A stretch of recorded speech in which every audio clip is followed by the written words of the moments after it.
Over the last 200 years, the White House has been known by many names.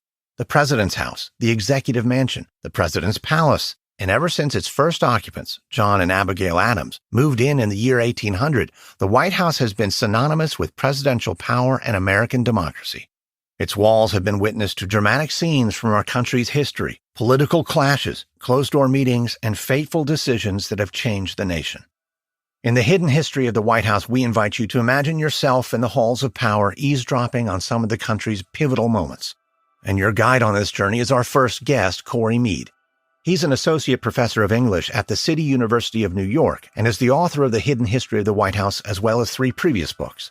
Then later we'll be joined in this episode by best-selling author Kate Anderson Brower. In her book, The Residence, Inside the Private World of the White House, Brower shares stories from the staff who keep the White House running 24 hours a day. My conversation with Corey Mead and Kate Anderson Brower is up next.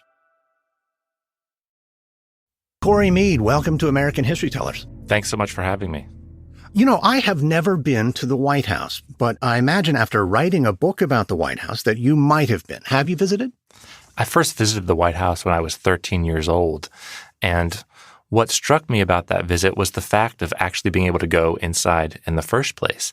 We showed up there in the morning, we got in line, we got our tickets, and, when it was our turn, we were guided into the house and guided through the part of the house that visitors are allowed to see. And I was just, until that moment, if you had asked me, I wouldn't have thought it was possible to visit. And of course, I was young, but that's really what struck me, that we were walking through the very place where the president was right then working.